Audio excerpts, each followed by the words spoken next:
Hello students and all the viewers, उम्मीद है कि आप सब खैरियत से होंगे। आज का जो मेरा लेक्चर है ये government college university of Hyderabad का मेरा फ़िज़िक्स का सेक्शन है।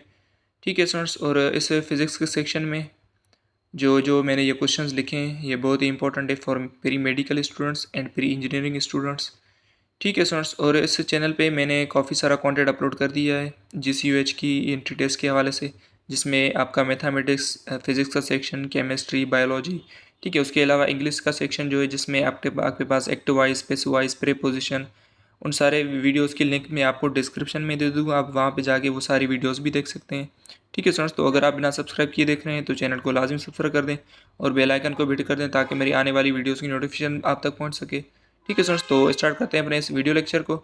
सबसे पहले आपका पहला जो क्वेश्चन है इस सेक्शन में वो है 1 kilo is equals to 1 kilo किसके बराबर होता है? 10⁻³ 10⁻², 10⁻³ या 10⁻⁹।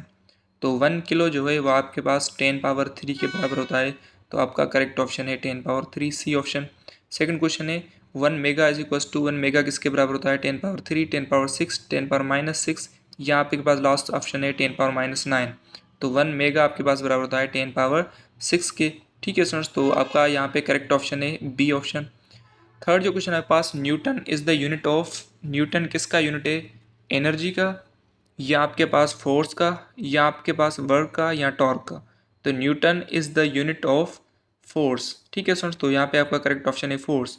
तो आपका वर्क का जो यूनिट होता है वो होता है जूल, टॉर्क का यूनिट होता है न्यूटन मीटर। तो आपका करेक्ट ऑप्शन है newton is the unit of force.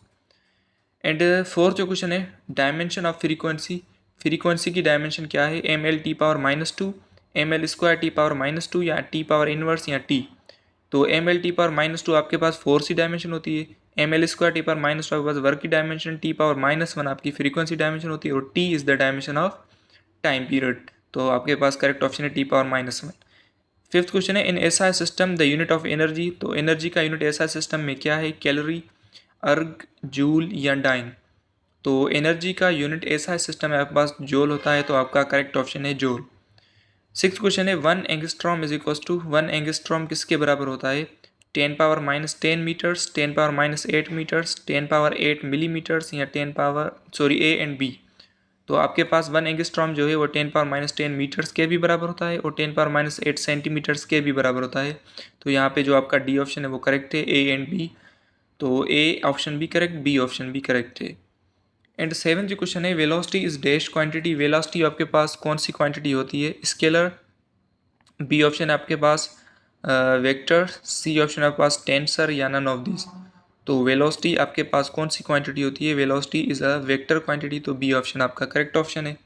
Eighth question है a vector which specify the direction, ऐसा कौन सा वेक्टर का टाइप है जो डायरेक्शन को स्पेसिफाई करता है? यूनिट वेक्टर, फ्री वेक्टर, या नल वेक्टर?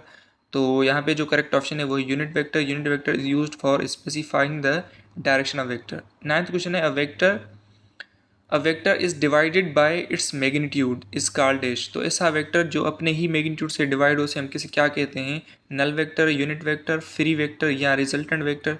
तो ये आपके पास यूनिट वेक्टर की डेफिनेशन होती है। तो आपका करेक्ट ऑप्शन है यूनिट वेक्टर। तो आपका बी ऑप्शन करेक्ट है। लास्ट क्वेश्चन है पास, angle between two rectangular components is dash, तो दो रेक्टेंगुलर कंपोनेंट्स के बीच में एंगल क्या होगी? 0 डिग्री, 180 डिग्री बी ऑप्शन, या आपके पास है 90 डिग्री, या 45 डिग्री? तो रेक्टेंगुलर कंपाउंड्स आपके पास परपेंडिकुलर होते हैं, तो दोनों परपेंडिकुलर एक्स और वाई एक्सिस में। तो आपका सी ऑप्शन करेक्ट है 90 डिग्री। ठीक है स्टूडेंट्स, तो ये था हमारा फिजिक्स का सेक्शन, और आई थिंक ये मेरा फिजिक्स का सेक्शन 5th वीडियो लेक्चर है। ठीक है स्टूडेंट्स, तो मिलते हैं नेक्स्ट वीडियो में। Thank you for watching, see you.